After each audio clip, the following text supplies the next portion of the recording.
शांति। जैसा कि हम सभी जानते हैं कि आज यानी 17 अक्टूबर से नवरात्रे शुरू हो गए हैं, तो हम 9 देवियों के बारे में जानेंगे, उनका आध्यात्मिक रहस्य सुनेंगे और भक्ति मार्ग में देवियों के जो भी गीत हैं वो भी सुनेंगे। तो चलिए सुनते हैं नवरात्रे के पहले दिन की स्टोरी और उसके बाद उसका आध्यात्मिक स्पष्टीकरण। ओम शांति। प्यारे भाइयों और बहनों, आप सभी ने देवी दुर्गा के अनेकों रूपों की कथा सुनी होगी। देवी दुर्गा विश्व में अपने हर भक्त का कल्याण करती हैं। इनके अनेकों स्वरूपों ने विश्व का कल्याण किया है, अतः विश्व को अनेकों दानवों और राक्षसों से बचाया है। पूरे विश्व में देवी दुर्गा के अनेकों रूपों की आराधना की जाती है। आज से एक बहुत ही मांगलिक पर्व का प्रारंभ है। आज है देवी दुर्गा का पहला नवरात्रा। तो चलिए जानते हैं देवी दुर्गा के रूप के बारे में। देवी दुर्गा को श्री पार्वती जी का ही अवतार माना जाता है। इसलिए पूरे विश्व में पहले दिन जिस स्वरूप की आराधना हम सब करते हैं, वह रूप है शैलपुत्री का। हिमालय राज के यहाँ जन्म लेने के कारण इनका नाम हुआ शैलपुत्री। शैलपुत्री को हम हिमावती और पार्वती आदि के नामों से भी जानते हैं। मान्यता यह है कि शैलपुत्री अपने पूर्व जन्म में प्रजापति दक्ष की पुत्री थी। तब उनका नाम था सती। सती का विवाह श्री शिव से हुआ था, परंतु सती ने अपने पिता के हवन कुंड में अपने शरीर का दाह कर अपने प्राण त्याग दिए थे। देवी सती ने दूसरा जन्म शैलपुत्री के अवतार में लिया, अतः इनका विवाह भी शिव जी के साथ हुआ था। वृषभ पर सवार शैलपुत्री के हाथ में त्रिशूल अतः कमल पाया जाता है। इनकी उपासना करने से भक्तों को अन्य शक्ति मिलती हैं। ओम शांति। ओम शांति। नवरात्रि त्योहार की पावन पर्व की सभी भाई बहनों को दिल की गहराइयों से हार्दिक बधाइयाँ। चिरातीत से भारत देश के अंदर प्रति वर्ष अश्विन मास की शुक्ल प्रतिपदा से लेकर नौमी तक नवरात्रि का त्यौहार बहुत श्रद्धा भावना से, उमंग उत्साह से मनाते चले आते हैं। इस त्यौहार के प्रारंभ में ही भगतजन कलश की स्थापना करना, अखंड दीप जगाते हैं, जो 9 दिन तक दिन रात जगता ही रहता है। विशेष कन्याओं का पूजन करते हैं, व्रत उपवास रखते हैं, जागरण करते हैं, नियमों पर चलते हैं। सरस्वती, माँ काली, माँ दुर्गा देवियों का पूजन करते हैं।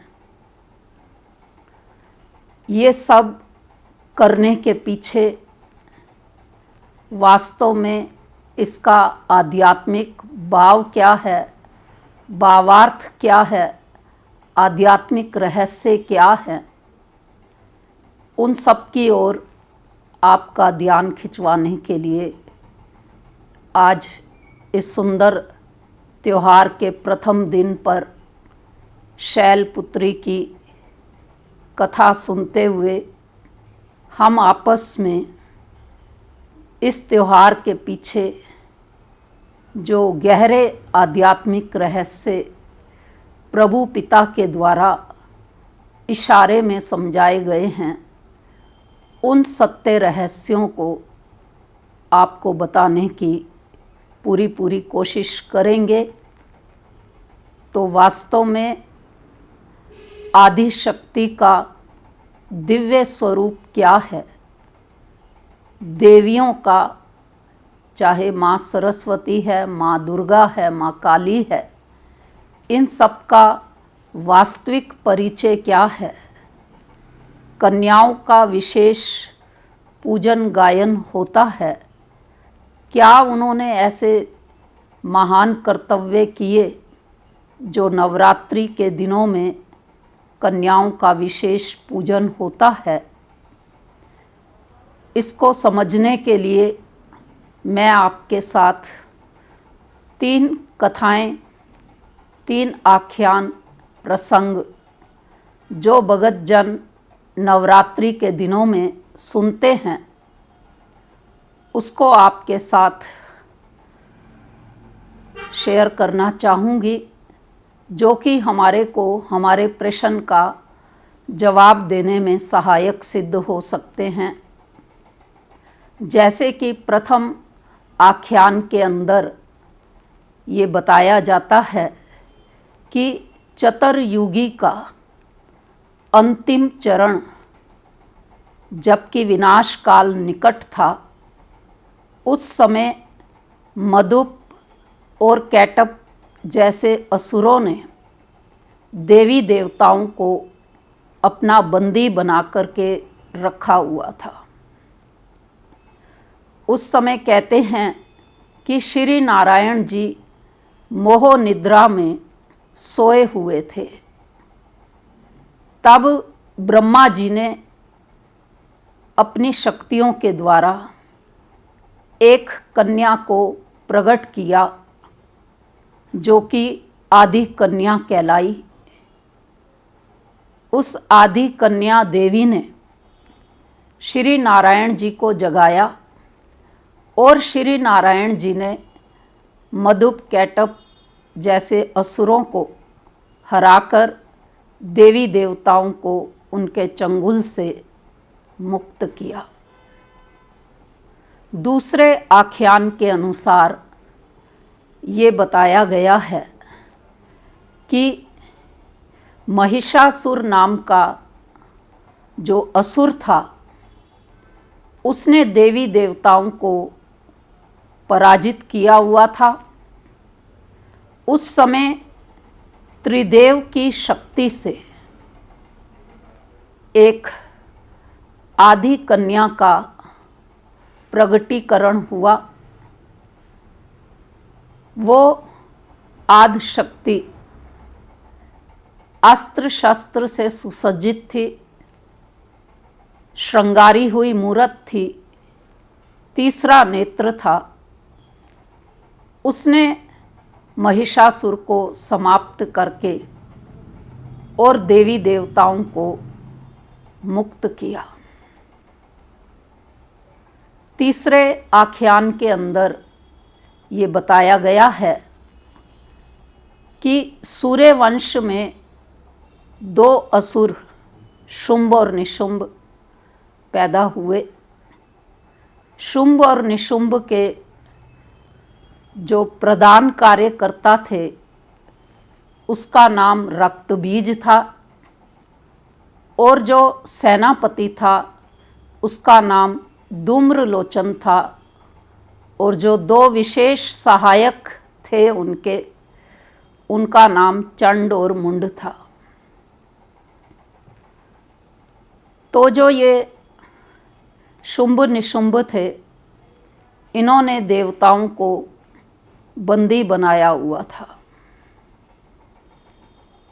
उस समय कहते हैं कि शिव ने अपनी शक्ति से एक आदि शक्ति को प्रकट किया, और उस आदि शक्ति के विकराल रूप से काली देवी प्रकट हुई।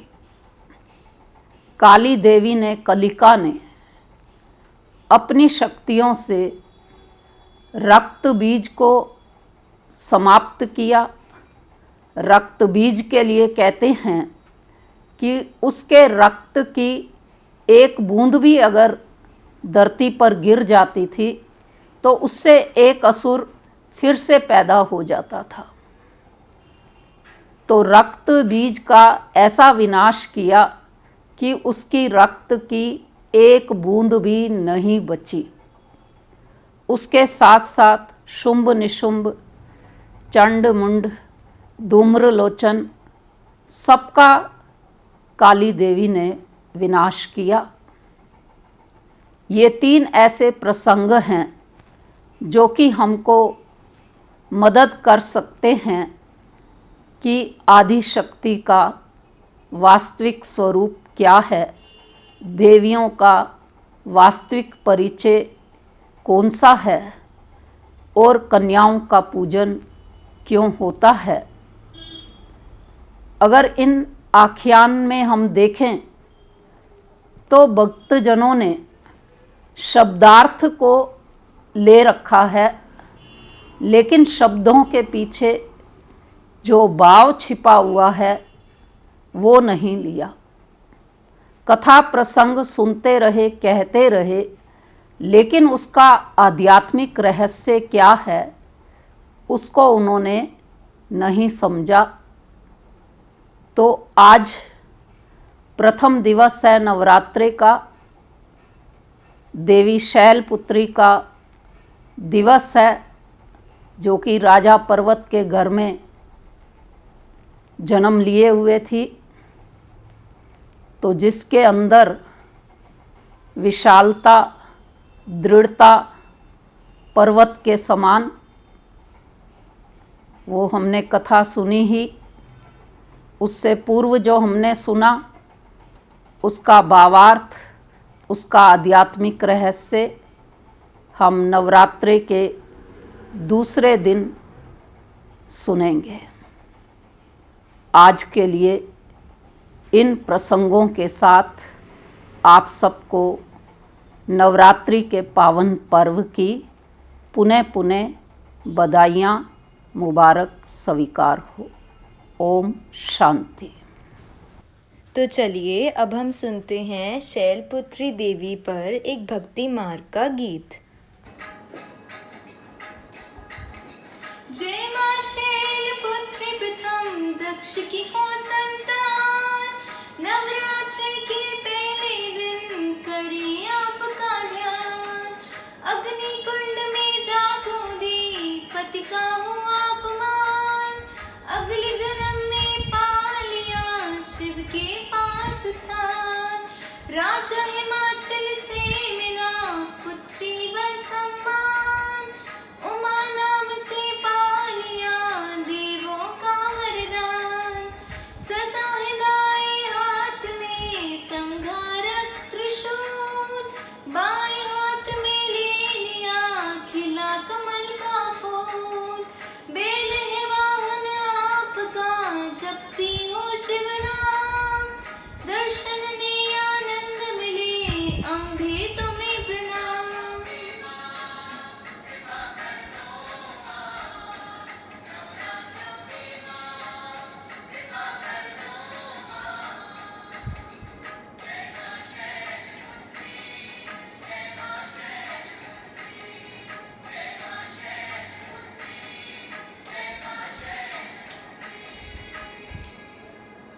ओम शांति।